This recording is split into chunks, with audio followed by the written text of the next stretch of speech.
Well, folks, as everyone mentioned, my name is Tedford. I am the community engagement leader for all of New England and half of New York. So I can't sell you anything. I'm not selling you anything. I just give money away. That's why I always have a rep near me. Let's see. And John is here. He's one of our financial reps. His office is in Rockville. And from what he tells me, he has been in this church a whole bunch of times. In the previous life, his company probably installed a whole lot of windows downstairs. So he has good vibes about this church. Certainly, Father Albright, I want to thank you. And before I go, was anyone here on the Habitat Volunteer Day?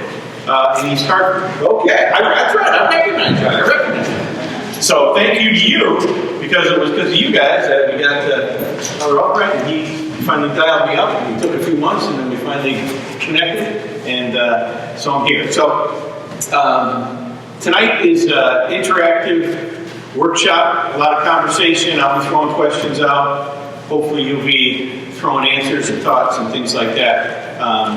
So it's really about thinking about a whole bunch of different topics and whether or not you might be able to do something differently related to those topics and perhaps help your overall financial situation. A couple housekeeping things. Everybody hopefully has a folder like this and a red little notebook thing, yeah, just like that. So you can take notes if you want. This has absolutely nothing to do with the class, but this is all about private. So I'll just highlight a couple things in here, since this is kind of our first time officially here. This pamphlet here folds out into a big accordion thing. But this is probably the best overview of private and what private is all about. Just quickly, we are a fraternal, Christian-based organization. Most of you probably heard of Knights of Columbus, right? Fraternal organization. We're the largest fraternal organization in the world, over 2 million members. What makes us unique is we're also a full-scale financial services company. So we do everything that Fidelity, Ameriprise, Merrill Lynch, all that stuff you can do here. But because we're a fraternal organization, we have this whole other fraternal piece of our organization which says, because we don't pay federal taxes, we have to estimate what our annual tax bill would be and give that money away every year, which is typically around $200 million. Now, thanks to the recent tax legislation from last year, that is going down because as a corporation we would pay less taxes, which is unfortunate because it means we have less money to give away. We try really hard to direct as much of that money out into our communities through our members. So each of our members is eligible to get $500 a year in what we call action teams, and they get 2 of those for $250 each. And they can go do something good in their community. They just go online, register, put in a request. As long as they're not doing anything illegal, they should be getting approved, and then they can go do something in their community. And then we have another program, which is Thriving Choice Dollars, which is typically, it's based on the scale of your relationship with Thriving financially, and you can get between $50,000 and $5,000 a year in Thriving Choice Dollars to give to nonprofits or nonprofit of your choice. I will say typically 70-75% of that money is going back to churches and Christian schools, because typically that's where people have come to Thriving, so that's kind of where their connection is. But that's not, I know churches and organizations, especially out in the Midwest, where there are hundreds of Thriving members in their church that are getting between $50,000 and $100,000 a year in extra supplemental money from Thriving. So that's in here. Also in here on this side is kind of information about the organization. So we have a full service credit union. It's an online credit union, but it does mortgages, car loans, all that good stuff. We also have a student resources organization, which helps with college planning. So we've got a website that will help folks work through the whole college planning process. helps identify what grants and scholarships are and things like that. And our credit union helps with student loan refinancing, which is a big deal for a lot of people. And then over on the left side here is just information about all the fraternal programs. And also in here some information about benefits as a private member. So one of the things that our members typically forget is that as a big fraternal organization, we kind of have buying power. So we have supplemental health benefits and things like that are there. I was at a member meeting gathering in Derby, Connecticut in May, and did a kind of member benefits talk, and the next day, 2 days later, I got an email from a woman who had used the vision benefits that she didn't know she had, and she was very happy. So again, that whether you can use those or not is really based on what your own benefits are. Excuse me. Yeah. So when you say becoming a member, does that mean using a Thrive to do your financial? That is one way. To become a benefit member, you ultimately would purchase a product or a service through Thrivent, and then that gets you to become a Thrivent member, and then you get all the benefits of Thrivent membership. And John is the guy that can make you a benefit member. I can't, I just get to talk to you. I'm the no pressure guy. One other thing I just want to highlight before we start.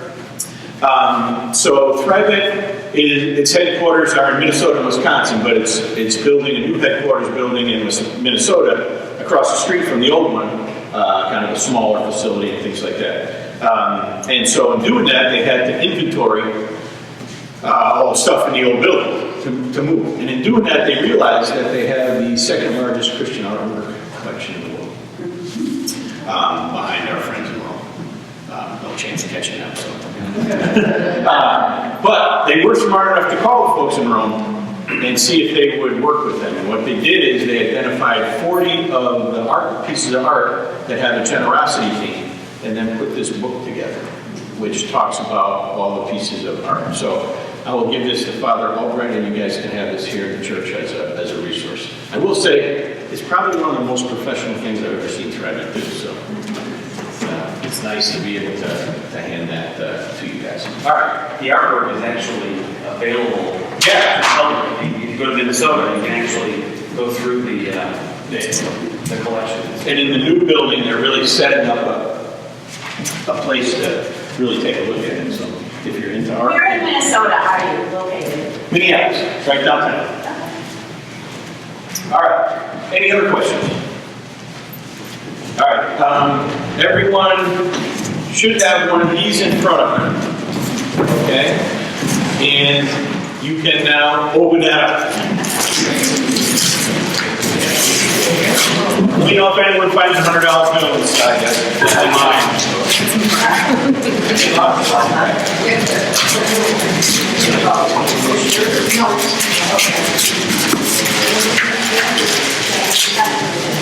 All right, you see inside a bunch of cards, okay? And a number of them will align to potential topics that we can talk about tonight. So you don't have to do anything with them right now, but as we go through each section, you'll find the appropriate card, make a note for yourself, and you kind of go from there. All right, as I mentioned, tonight is conversation. And so what we're going to do is, there are potentially 10 topics to talk about, and kind of, I'll provide some information, I'll throw out some questions, and hopefully we can have a good conversation and get everybody thinking about where they might be able to do something differently in their life and maybe help their financial situation. And some of the topics we have separate workshops on, so I'm going to kind of leave those to the end. If we get to them, we get to them. If not, we can always come back for a separate workshop. Okay. So the first question for tonight is, I want you to think about, and then we'll kind of go around and you can share this with me, is what will make you feel, okay, that tonight was a good use of your time. Okay, just think about that for a couple minutes, and then we'll kind of throw those out there. And hopefully at the end of tonight, you'll feel that it was a good use of your time. Anybody want to share what's up? Fortunately, we didn't have to battle snow. Sure. I worked 2 jobs. One was part-time, one was full-time. The part-time one, I'm eligible to retire from in 2 more years. Okay. Okay? And what I'll be getting when I retire is substantially more than I get when I work. Okay. All right? And so I guess it was under the retirement track. The word retire is not in the Bible anywhere I've looked. Okay? So we're not expected to just do nothing. Okay? So when I get to that position, I'm thinking that this may lead me to what I want to do because I really haven't prepared for retirement, and the size of pension I get is enough to help me prepare from here on in. I'm going to make life easy for you, relatively speaking, and I'm going to suggest that you talk to John afterwards and set up a time to have a conversation with him about what you'd like retirement to look like, and he can help you get there. So, good. Anybody else in terms of what's going to make them feel good about coming out tonight? Yes. I was really drawn to the title, the one thing, that it seemed, when I think about finances and all, it's overwhelming to think, well, how do I come up with this huge financial plan? And it just seemed very bite-sized. So if I can come away with one thing, and I don't even know what it needs to address, but one thing that I can feel is a positive financial change. That's the recap of the workshop right there, folks. Let's hope. If I don't hit that one, boy, you ought to fire me. Perfect. Anybody else want to share? You look like you want to share. No? Okay. Go ahead. As we are going through our lives, we accumulate. All right. Now, at an age where I'm in a house that's 4 times bigger than I need, filled with things I don't need. So how do you make that one step to start moving from that? All right. So that's one. Good. Hopefully we got some topics you can think about. Good. We better hit that one too. Anybody else? All right, I'll say so. All right. I'm not good at all managing money. Okay. I'm not. Join the vast majority of American citizens. Yeah. It's kind of like a disaster. I don't know what to do. Don't feel like you're as unique as you might think you are. I just admitted in public. So just a couple things, everybody likes to kind of, get a sense of ground rules. The good thing is, I'm assuming you're all from this church. No? Okay. Okay. Cool. Okay, good. So, this is a sharing thing, so I would just say, keep that in mind. Let's not judge, let's just share. Okay? All right. With that in mind, we ready to start? All right.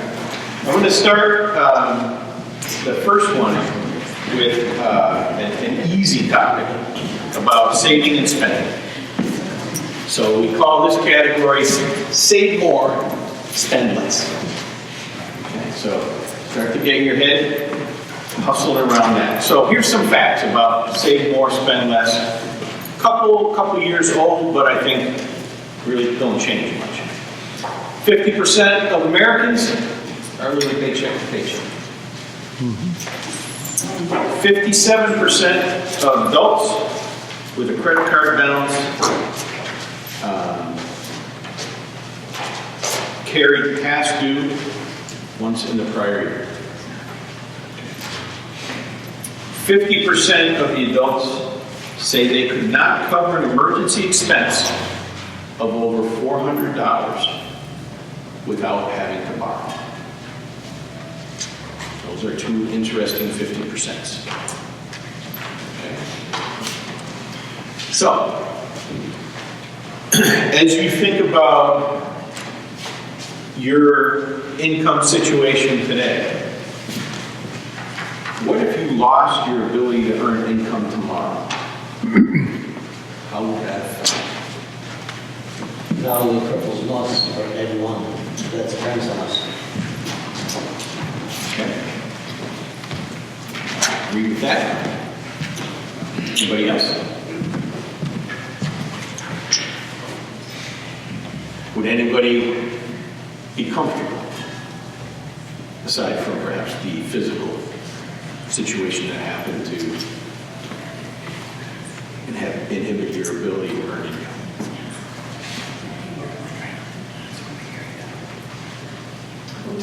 We kind of had that happen to us, and we weren't comfortable then for that to happen, and we weren't when it happened. Okay. It's not typically something we think a lot about, because nobody likes to think about bad things. Well, I guess I think there's two parts. One is the financial part of it. But the second part is how you feel personally about not working. So I think those are two. I would totally agree with that. It's a good point. Sometimes the emotional piece related to that financial situation is sometimes even more impactful. Because like you said, it doesn't impact just you. I mean, you, unless obviously you're living alone, but if you have a family or, some other family members that are relying on you, it impacts more than just you.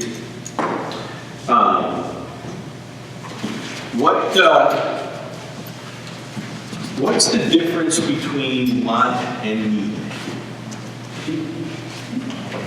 I don't. You should watch you explain that more for you.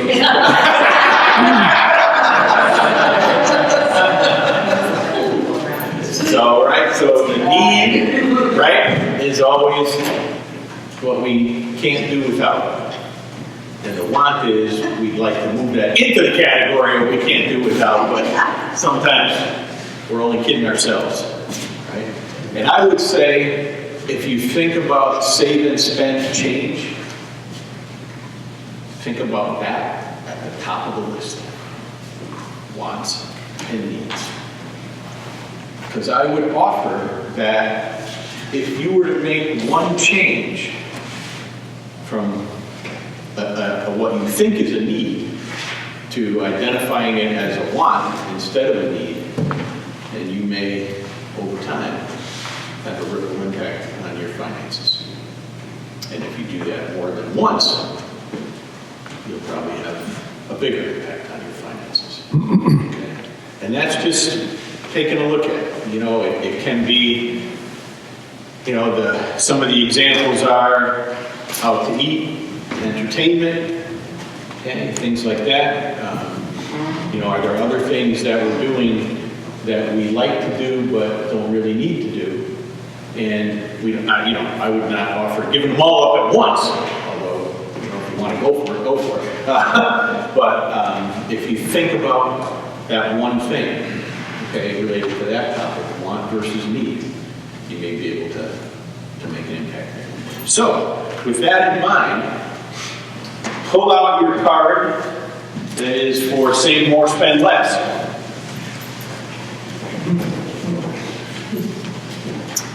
And now you get to make a commitment for yourself. Now, you don't have to hand these in at the end. These are for you. Okay, so you take the cards with you. But I think we all know that if we actually write stuff down, there's a better chance that we might actually remember it and act on it.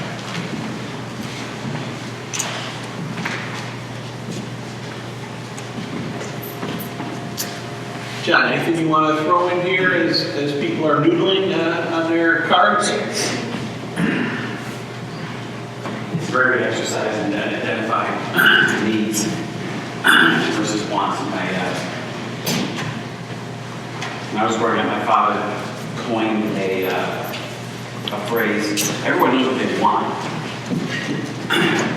Few people know what they need. Very few people know what they can afford. And it's always been an adage as they're kind of healthy.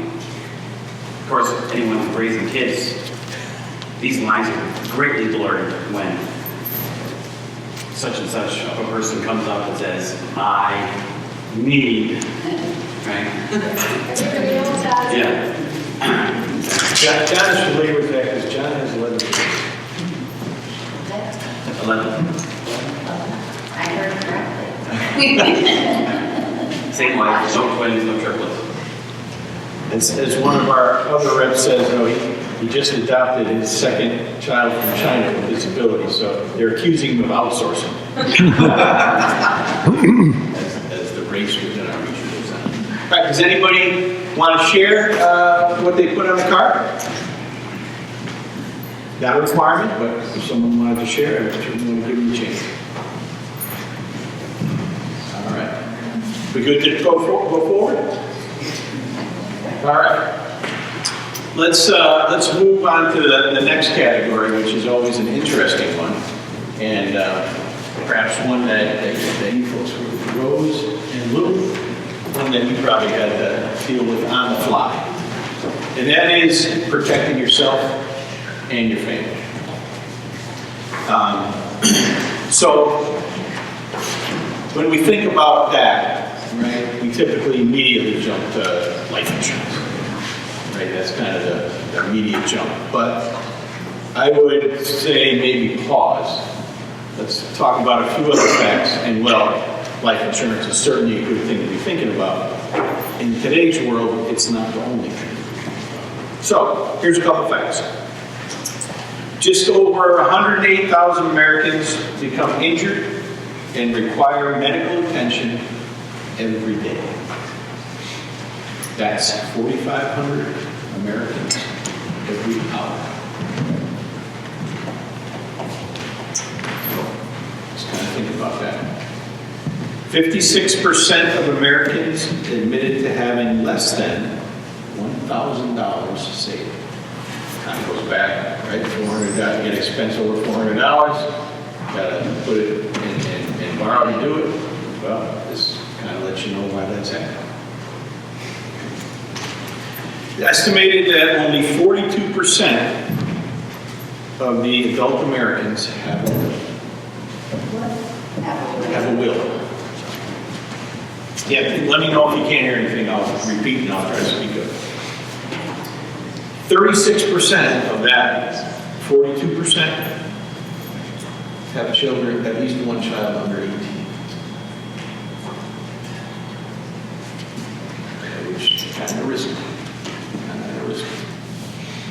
Okay.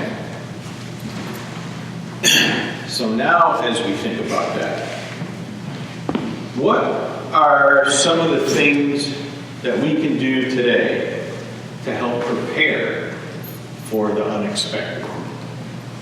And I'm going to ask you just to kind of reflect, because I'm sure after the fact, you have probably had a number of conversations, if nothing more than with yourselves. Say, boy, if we had done that, it wouldn't have prevented what happened necessarily, but it might have made our world a little easier. Is there anything that comes to mind that you would like to share? That we didn't have away enough money for a rainy day. We had $25,000 put away. Sounds like a lot of money, but when you're instantly out of the main income, unexpected. Yep. And then I had to do my bill, and I was going to have to quit my job as well. 25,000 sounds like a lot. It moves pretty quick. Good. Anything else come to folks in terms of what you can prepare for with respect to the unexpected? What are some of the unexpected things that you might need or want to prepare for? Company cutback. Lost a job. Lost a job. Yeah, can't control that. Seems like in today's world, it's going to be happening with less and less warning than before.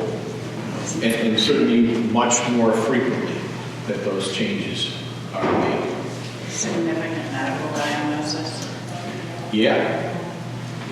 My guess is probably a good percentage of folks here know someone that has had a life-altering disease, whether it be cancer or any of the other big ones, heart attack, things like that.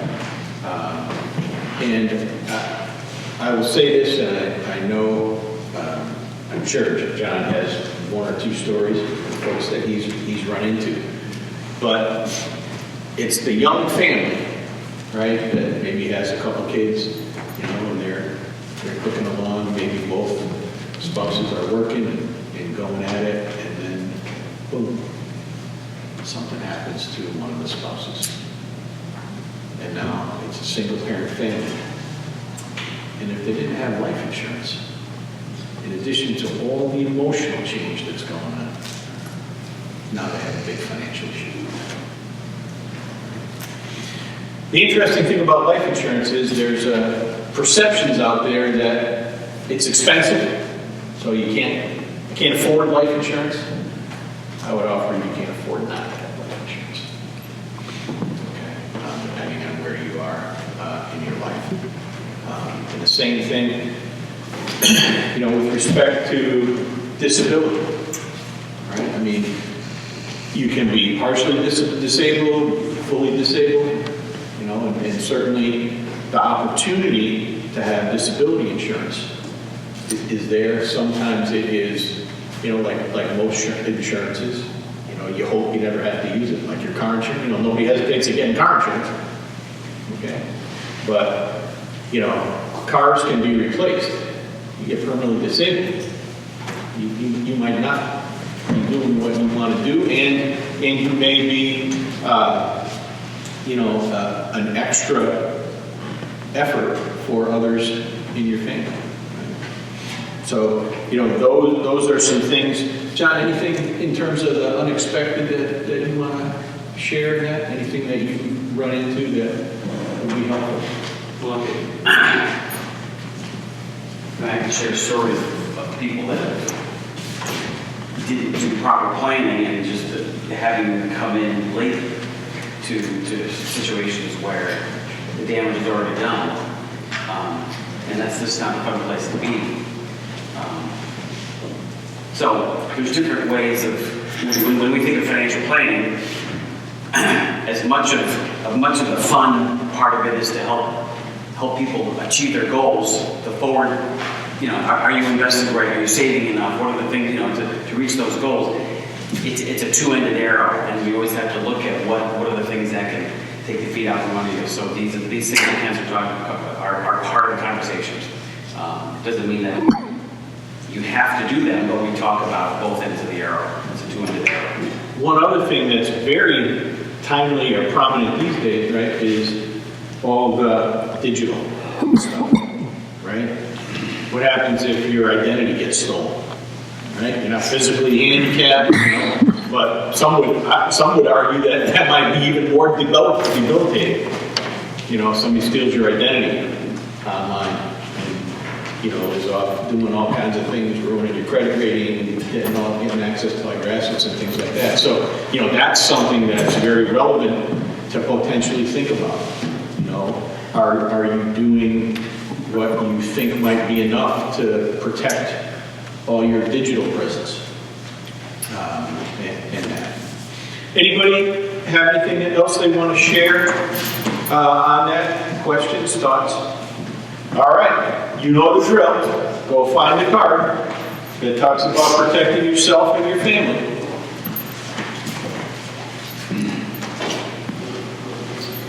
And see if there's one thing that you want to do differently with respect to that topic.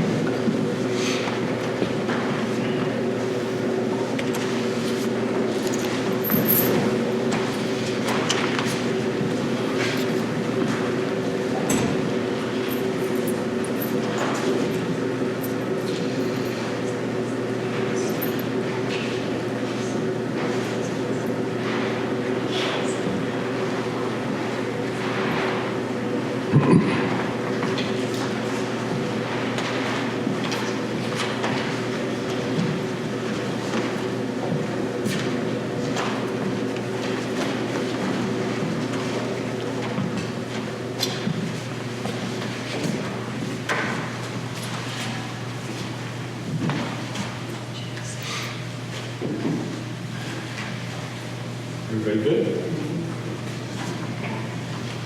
Okay. So we touched on it a little bit, but let's spend a few more minutes talking about preparing for the future. It's coming. We can't hold it back. Some facts to get us thinking. 60% of caregivers are between the ages of 25 and 54. And that's split pretty evenly between men and women. 43% of caregivers said the caregiving event affected their personal health and well-being. If you know anyone or if you've been in that situation, I think you can certainly buy into that statement. 62% of caregivers paid for care out of their own savings or retirement funds, an average of $10,000. So, your point, Rose, sitting on this $25,000 nest egg, feeling pretty good about, hey, we're doing, it's good. We've been good. And boom, now something happens. Boom. Could be someone else in your family, parent or whatever. Boom, there it goes. It didn't even, disable you folks, but there goes financial resources and maybe a whole bunch of other resources. So, interesting enough, 77% missed work to provide care for their parent. Right? So think about those two things together. Right? You're helping a parent that needs help. Right? And now you have to reach into your own funds to help them. And all of a sudden you're needing to be away from work more and you get fired. How's that? You're getting whammied on one side financially, now you get whammied emotionally, and then you get whammied financially again. Okay? And we all know, I'm sure we know people that have been in situations similar to that. And it's just not fun. But it's life. So, how many in here are kind of in that sandwich generation where you may still be taking care of younger people in your family and older people in your family? It might not be the primary, but okay. All right. You're in this, what they call the sandwich. There's a lot of folks out there in that situation. What are some of the other challenges to that, to preparing for our future in addition to, just caregiving? What are some of the other challenges that we see in preparing for our future? Like funerals? Like end of life preparations, everything? Is that what you're meaning? No, just to, you're doing retirement planning, and what would be, you think you got it all figured out, and then all of a sudden you don't because X happened. What might be one of those X's? Stock market crash. The stock market crash. Yeah, my guess is, without getting too specific, there are probably a few of us in the room that had their retirement savings impacted a bit by the 2009 market excitement. I know a number of people who were feeling pretty good about retirement until they had to go get a part-time job. They weren't golfing every day anymore. And my 401k got cut in half, and a year later I lost a job. There you go. Your story, unfortunately, is not unique. It stinks, but it certainly was not unique. We also get natural disasters that affect work or home or... Yeah. Everyone remembers the October storm. The state was crippled for a week. Yeah. And I'm sure there's a lot more longer lasting effects than just that. Sure. Well, I mean, it's interesting. In New England, we don't think about some of those big events too much. Occasionally we have that blizzard or something. But, just even a couple of weeks ago with the wind, when the trees are full, and you get 60-mile-an-hour winds and you watch, the big trees fall on someone's house. You hope that they've got all the right plans in place because they're not going to be living in that house immediately after that. So in addition to all the insurance that has to take place and get stuff done and things like that. So, while we don't live in a hurricane or tornado or big flood zone here up in Simsbury, in this part of Connecticut, talk to the folks in Milford, and they'll still tell you about, Hurricane, was it Gloria? Or Rita? The one that came up from the New Jersey coast? Sandy, yeah, thank you, Sandy. What are some of the things that we can do? So this will get your thoughts going perhaps on one thing different. What are some of the things that we can do today to better plan for our future that perhaps we haven't? Or maybe we have, and it's a good thing to share when we think about planning for the future. What comes to mind? John, what do you typically throw out there as you have conversations with folks initially? What kind of questions do you ask them? Are you taking the right amount of risk? You taking too much? You're not taking enough? Either one of them can end up in the same situation. How do you know? That's a good question. That usually gets the conversation going about what you're comfortable with and what you're not, and what the whole pie looks like. But if you haven't really thought that through, and we use Rose's situation again, because that's real, that's life. I bet they were feeling pretty good, especially the year before you got laid off and before the 2000 stock market crashed. I'm saying, you know what? It can always be better, but you know what? We're feeling pretty good. Boom, boom. There are things financially that you can do to help protect your assets, to help ensure that you're not as exposed to the financial markets. Okay, those things are there, those techniques are there. If that's something that you want to have a personal conversation about and just kind of get a sense of where you're at and what may or may not be able to change, I would suggest talking to John. That's something that he can definitely help you with. All right, let's get our cards out. Get our preparing for the future card.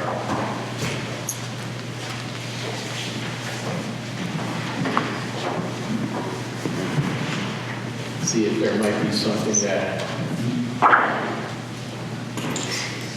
you think about doing differently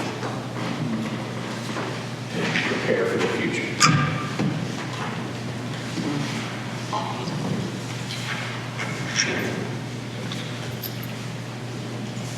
There's the long-term care calculator available for people that are not members. I think if you were to meet with John, he could walk you through that. And just so you know, we didn't say this, but one, all of our financial education is free. Okay, and the one thing I didn't highlight, Mason, is in that big folder there. The last thing on the left side is a list of all our education topics. So, I shared it with Father Albright just as he kind of works through here, and there might be topics, but so that's there. And then anytime you have a meeting with one of our financial reps, there's no obligation. That's not what we're about. We come from a different set of values. We're all about relationship building. Our whole mission is to help people be wise with their money so they can be more generous. Okay, so it's not a high pressure environment at all. It's really a conversation, listening, a lot of questions, and then seeing if we might be able to help you. So I would suggest the best thing is that you have a conversation with John and make sure he can give you access to that. All right. Let's see. Why don't we move towards giving and stewardship? kept this one here. Because I knew if I didn't do this one, You're in trouble.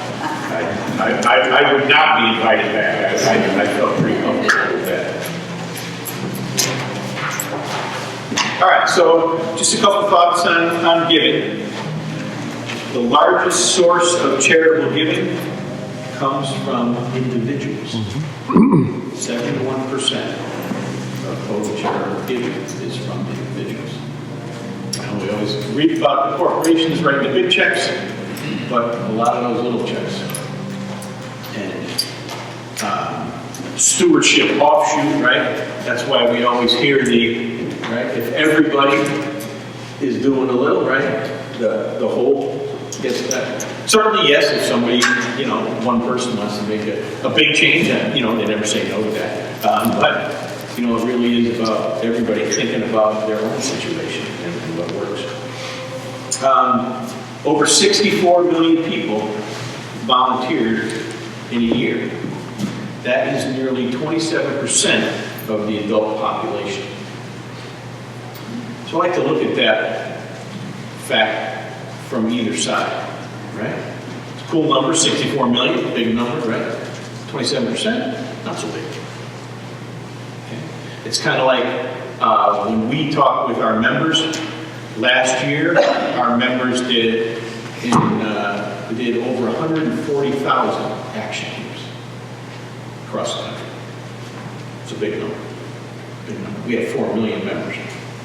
2 million members, potentially 4 million action teams, if everybody did too. 140,000, not looking so big. Okay? So, just keep it out there. Volunteers, those that did volunteer, spent an average of a little over 2 hours on the days they volunteered. So, kind of one of the messages there is, and I think we all intuitively know this, a lot of people volunteering for a little bit of time can get a lot done, right? You don't need to be that person that does it all and volunteers 20 hours a week to, do the grounds maintenance or whatever. You need to get 10 of your buddies and let's all commit for 2 hours. Get in, do what we got to do. We get the same amount done. When we think about giving, how do we think about giving of ourselves? What kind of comes to mind? Besides the obvious money. Time. Okay. Sometimes that's a tight commodity. Especially, I would say, especially if you have family. What else? Skills? Skills. Yeah. What's the talents? Talents, yeah. Talent, skills, yeah. Yeah, sometimes it's just a matter of finding the right volunteer. One of the things, Trident is Habitat for Humanity's largest non-governmental partner. So in our 15 years of partnership, $255 million, we've helped build or repair over 5,500 homes worldwide. Okay. I've had the chance to lead a couple trips. It's been great watching the home in East Hartford get built primarily through volunteers. Some with skills, most without. But, if you can be trained and listen, you can help. And it's been amazing watching volunteers build a home. Don't do home building, a vocation. So you're right. Skills is great. Sometimes the biggest skill is just being able to listen and follow directions, which sometimes is not one of our strengths. What are some of the things you folks are passionate about here? Who's got a cause or a topic that they're passionate about? Got to be something. Elderly, okay. Cool. Do you do anything specific or? I oversee a ministry at a nursing home in Oh, wow. Cool. And so every Sunday afternoon, we have a few of us meeting with volunteers, but we're working on it. But we do a church service for all the residents at Meadowbrook every Sunday afternoon at 2 o'clock, about 40 minutes, just traditional hymns, prayers, and one of us will offer up a homily, a brief message.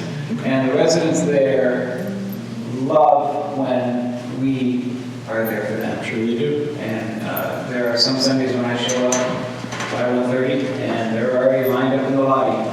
So, it's a pleasure. That schedule gets a little more structured. That's great. Anything else? Other organizations or ministries that people are passionate about? Yeah. Bible study. Bible study. Nice.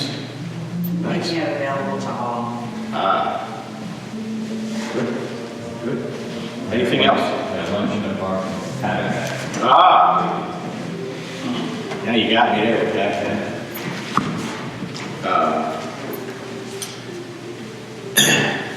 I will say this, becoming a fragment member will give you access to those fraternal resources to help your passions, to help support your passions, whether it's action teams or just private choice dollars or other avenues. What I do when I work with members and reps are helping them sometimes with fundraising, sometimes with awareness events and things like that. So you kind of get access to my cookbook, especially in this area. John, anything you want to share in giving in stewardship and I just volunteering? want to make sure we connect the dots about members and how they can impact the ministry of the church. Our church, I go to a congregational church in Rockville, so it wasn't Lutheran. I also work with a church down in Niantic. They have over 100 members. That translates to about $50,000 A year. a year, every year. For everyone. You can use it or not. We're up to about, I think we're over 20 members in my church. That's 10 grand. So it's not all about the money, no, but there are additional resources that can be used for the kingdom. And it's exciting. All disclosure, John is a church planter by trade, so he has, I think, planted more than one church in his life, so he certainly gets the extra money to impact the ministry concept. Anything else relative to giving and stewardship? All right, so what I'd like you to think about is, before we go to the card, think about your perspective on giving and your resources. And just think about, is there one thing that you could or would like to do differently to impact your giving in a positive direction? Okay? Not necessarily just in the church, but certainly that's there as an option.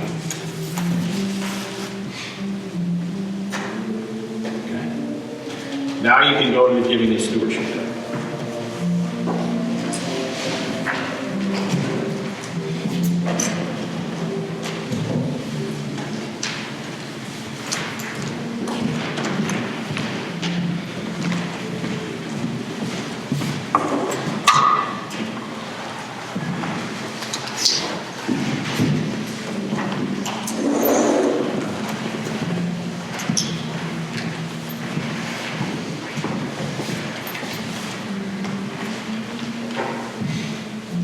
While you're thinking about that, I'm just going to share something from a Do One Thing Differently workshop that I did earlier in the year at a large Assembly of God church right on the East Hartford, Manchester, or some of you may know it, Crossroads Community Church.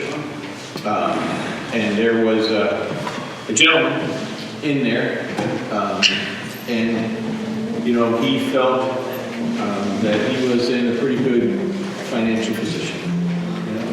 He had some debt, but nothing that was debilitating and things like that. So in the conversation of the class, we talked about things that you can do on a monthly basis.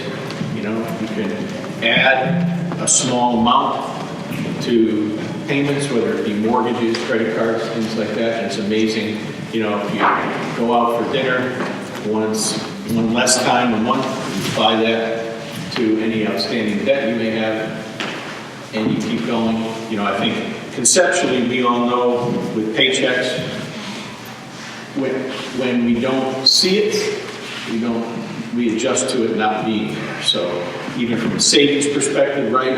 If your savings, is in good shape, but you want to make it more, and you take an extra $20 or $25 a month and siphon it off automatically before it gets to your spending world, wherever that spending world is.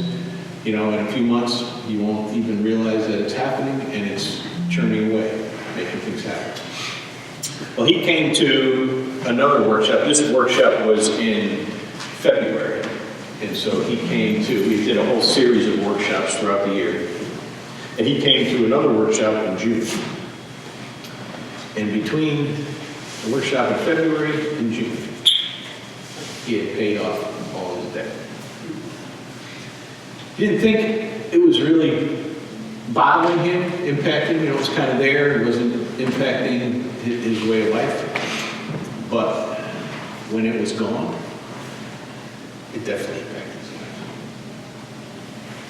He was able to do some things financially that he wasn't even thinking about before. And it was interesting because that was the commitment he made that day to do one thing differently, was to attack his outstanding credit debt.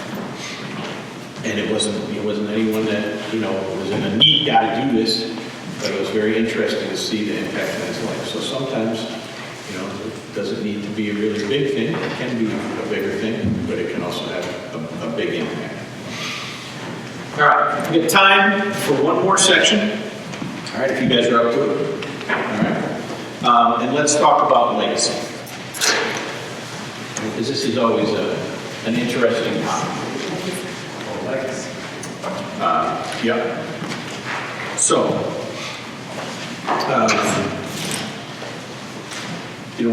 we talked about volunteering before.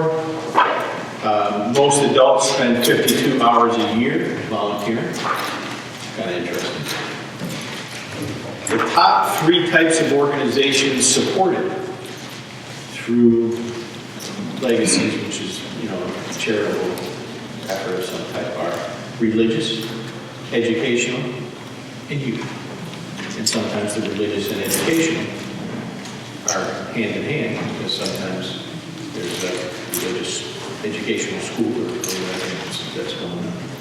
Okay, so you think about that, and you think about, remember I told you about Thriving Choice dollars, 75% of that money, which last year, just to give you some sense, was a $100 million budget within the Thriving World. So members had $100 million to designate to whatever nonprofits, charities they wanted to.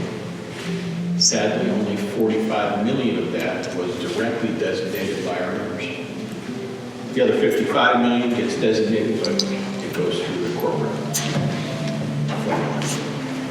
So there is a lot of money for folks.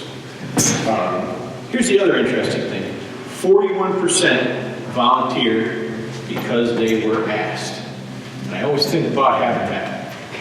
When that happens, the church is a volunteer, volunteering for a day. Because somebody is usually running point, and somebody is asked in the church who wants to volunteer on our volunteer day, right? I'm sure some of that happened when you folks volunteered right out of the gate. You guys were one of our first groups that were there. You were hammering and banging and songs and all that kind of stuff. So most of us volunteer our time or talents to support things that we're passionate about, right? You think about Bible study, Habitat, your active ministry. But if you step back from that, what is it you want to be remembered for? Okay? That's stuff that's kind of in the moment. Now, some of that stuff, Habitat can certainly be both things, right? It can be in the moment, and that may be something that you want to be remembered for.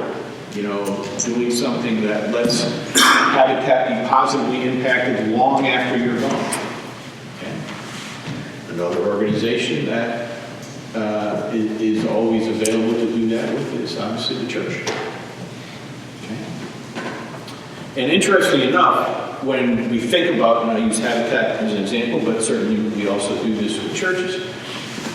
When we start working with a Habitat affiliate, we'll talk to them about their top 25 to 50 donors, who are people that typically they're very much in Connecticut, obviously. But we'll talk to them and say, what kind of conversations are you having with them about them continuing to support Habitat after they pass?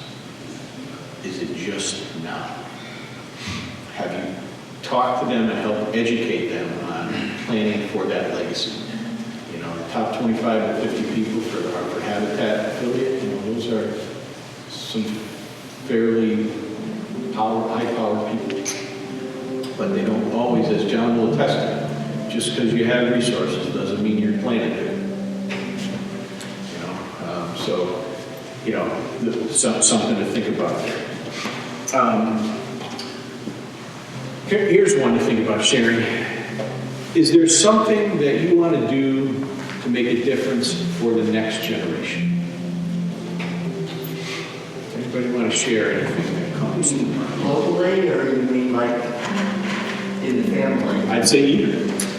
One thing my parents did that we're now doing with our grandchild, when each of their grandchildren was born, they started a savings account with $10 plus their birth weight, and then $10 a month got added to it, and $50 every Christmas and every birthday. And when it got up to $500, she would take out and invest it, and kept it going. When they were 18, she gave it to them, but said, as long as you don't touch it, I'll keep doing it. Because our hope is that this won't be wow, I have this money, I'm going to go buy a car or go on a trip or something, but that it'll be for something important. So when my son was 25 and buying his first house, he'd totally forgotten about it because he's not that money-minded. And, they're figuring out what they can buy and all that. And it's like, Jeremy, you have this account, it has $25,000 in it. So he got a $25,000 down payment for the house, and it was just from putting essentially $10 a month aside. So we started that when our granddaughter was born. It's amazing how little you don't miss the $10 when it happens. But think about the impact, right? Perfect example right there of little to big. And I would say, just as a different thing to think about, because that is great. And then there are things that you can do with those funds to leverage them with other financial instruments to lock in value even bigger than that. I was at a workshop up in New Hampshire. We helped sponsor an organization that was a Christian-based organization. They were doing a grandparenting workshop up in a conference up in New Hampshire. We were there. The rep that I work with in New Hampshire she was doing 2 workshops, and she was talking about legacy planning and tax planning at the same time. People don't realize, even at certain ages, if they're thinking about leaving a legacy and making a difference either within their family or outside their family, or both, that the power of life insurance, even at that age in life, can have. And so she went through a few illustrations, turned $125,000 into $1.4 million life insurance benefit. People don't think about that.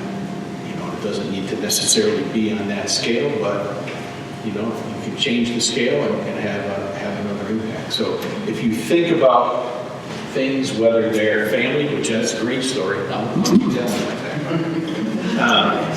But other things where if you have a family, if you have grandchildren, or just obviously the environment is a big topic these days, or other things. There are things that you can do if that's something that you're passionate about. And I would encourage you to talk to John and have a conversation with him about that and how he might be able to help you use your resources in a way that really magnifies the impact that you might have, whether it's in your family, outside your family, or both. All right, let's pull out the legacy card.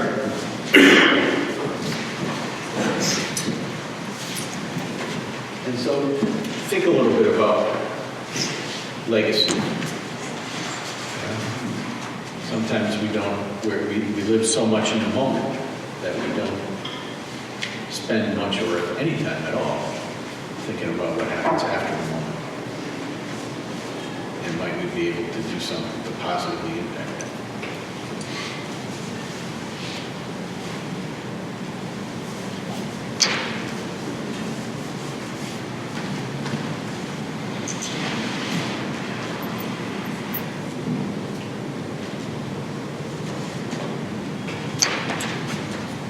All right, just as a recap, if you are interested in specifically talking about retirement preparations, if that's something that is on your horizon, or if you have children or grandchildren that are thinking about college, okay, we have separate workshops on that, so if that's something that you're interested in, I'd say let Father Albright know, or get in touch with me, and we can certainly bring a workshop on that topic here. I would also say personally, if retirement or just your financial situation, if there's anything that we've talked about this evening that has gotten you thinking about, maybe there is something I could do differently or better, or I'm not sure if there is, I would suggest giving John a call. John, you have your cards in the back. You just see John. John, anything you want to say at all about tonight or going forward?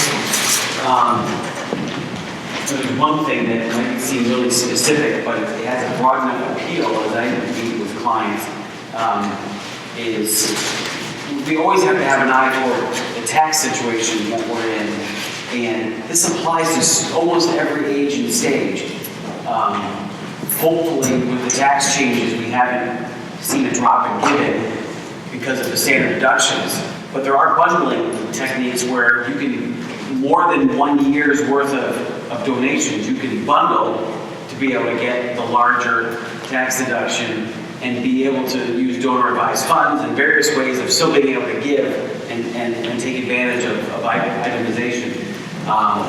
There's people even in retirement, we're never going to see these brackets again. Like when 10 and 12 go away, don't expect to see them again.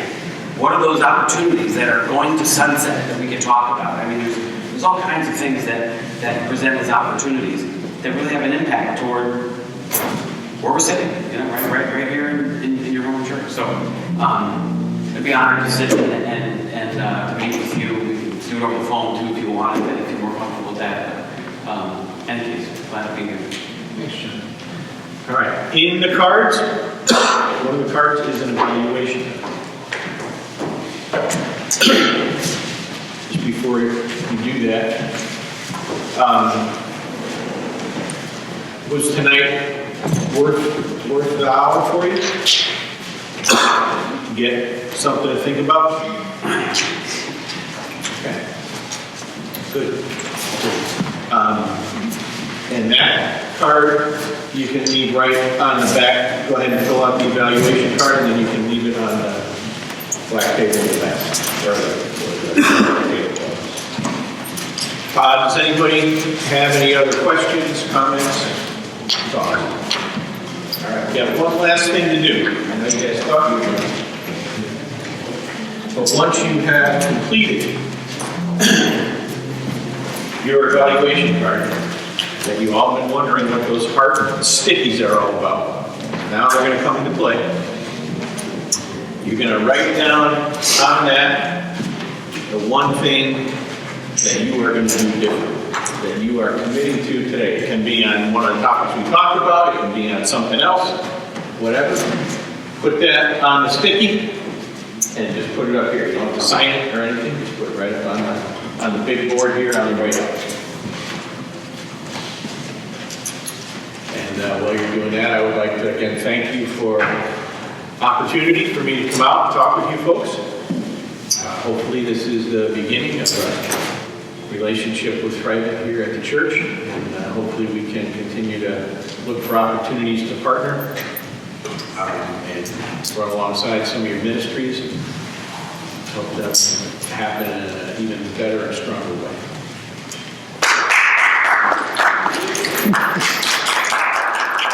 Funding for Simsbury Community Television is provided in part by contributions from viewers like you.